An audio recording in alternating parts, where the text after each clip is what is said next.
Hi all, welcome back to my channel. இன்றைக்கி இந்த வீடியோவில் நீங்கள் என்ன பார்க்க போகிறீங்க அப்படின்னா, இந்த ஊரில் உள்ள எலக்ட்ரானிக்ஸ் ஐட்டமும் ஹோம் அப்ளையன்ஸும் தான் பார்க்க போகிறீங்க. இப்போ நீங்கள் பார்த்துட்ருக்கிறது பார்த்தீங்கன்னா அடுப்பு. நம்ம ஊரில் நம்ம மேக்ஸிமம் 3 பர்னர் தான் யூஸ் பண்ணுவோம். இங்கே பாருங்கள், அதாவது பேக்கிங் ஐட்டம் செய்கிறதுக்கு, அப்புறம் grill, தந்தூரி அந்த மாதிரி ஐட்டம் செய்கிறதுக்கு இந்த கீழே உள்ளது ஓவன் சொல்லுவாங்க இதை. எத்தனை பர்னர் இருக்குது பாருங்கள், 5 பர்னர் இருக்குது. விலை பார்த்திங்கன்னா 999, 1,00,000 ரூபாய்க்கு மேலே இந்த அடுப்போட விலை. நான் மேக்ஸிமம் நம்ம ஊரில் 6,500 ப்ரீத்தியில் வாங்கியிருக்கேன். அவ்வளோதான். 1,00,000 ரூபா கொடுத்து இந்த அடுப்பு வாங்கி என்ன சமைக்கிறது சொல்லுங்கள். எப்படி இருக்குது பாருங்கள். ஆனால் பார்க்குறதுக்கு எவ்வளோ ஹைஃபையாக இருக்குல்ல. சரி வாங்க, ஃபர்தராக அடுத்து என்னெல்லாம் இருக்குது அப்படின்றத இந்த வீடியோவில் காட்டுறேன். இந்த வீடியோ பிடிச்சிருந்துச்சுன்னா என்னோடய சேனலை லைக் பண்ணுங்கள், சப்ஸ்கிரைப் பண்ணுங்கள். அடுத்த மாடல் பாருங்களேன். இதுவும் அதே மாதிரி தான் இருக்குது. ஃப்ரிட்ஜோட ரேட்டு, ஃப்ரிட்ஜெல்லாம் பார்க்க நம்மளோட வேட்ரோப் மாதிரி இருக்குல்ல, துணிமணிலாம் அடுக்கி வைக்கிற பீரோ அப்படின்ற மாதிரி இருக்குது. இவ்வளோ பெரிய ஃப்ரிட்ஜில் என்னடா வைப்பீங்க? மொத்த திங்ஸ், நம்ம கிச்சன் திங்ஸ் எல்லாத்தையுமே கொண்டு போய், நம்மளோட க்ரோசரி திங்ஸ் எல்லாத்தையுமே கொண்டு போய் இந்த ஃப்ரிட்ஜ்லேயே வச்சிடலாம் போல இருக்குது. அந்த அளவுக்கு பெருசாக கபோர்டு, ஃப்ரீசர் ஐட்டம் அப்படின்றது. இதையும் எல்லோரும் வாங்குகிறாங்க, அதுதான் பெரிய கொடுமையே. எப்படி இருக்குது பாருங்கள் எல்லாமே. இதுக்கு நம்ம தனியாக ஸ்பேஸ் விட்டு வீடெல்லாம் கட்டுற மாதிரி இருக்கும். ஃப்ரோசன் ஐட்டம்லாம் வைக்கிறதுக்கு.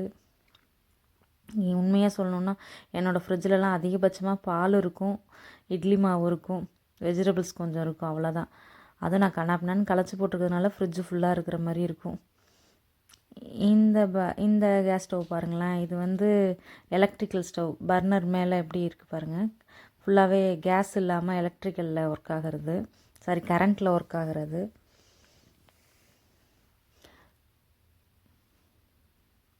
இது ஃபுல்லாகவே கேஸ் ஸ்டவ் செக்ஷன் தான்.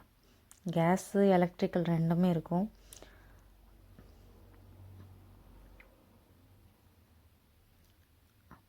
இதெல்லாம் தனியாக ஓவன், கிரில், ஓடிஜின்னு சொல்கிறாங்களா அது. Vacuum cleaner. இங்கே எல்லாருமே வேக்யூம் கிளீனர் அடிஷ்னலாக வச்சுருப்பாங்க.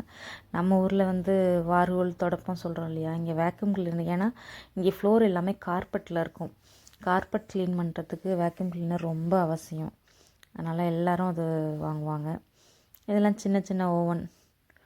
இது ஃபேப்ரிக்கை நம்ம ட்ரெஸ் மேலே அயர்ன் பண்ணுற மாதிரின்னு வச்சுக்கோங்களேன். அந்த நூலாக எடுத்துகிட்ருக்கலாம், அதெல்லாம் சரி பண்ணுறது.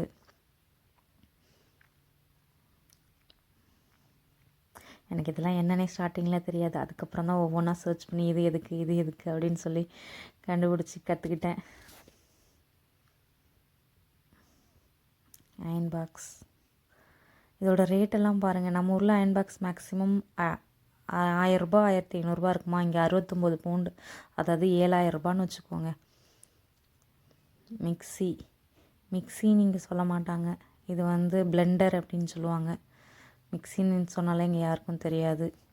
இங்கே பிளெண்டர்னால் இதுலேயே எல்லாமே வந்துடும். இந்த வெஜிடபிள்ஸ் கட் பண்ணுறது, சப்பாத்தி மாவு பசையிறது.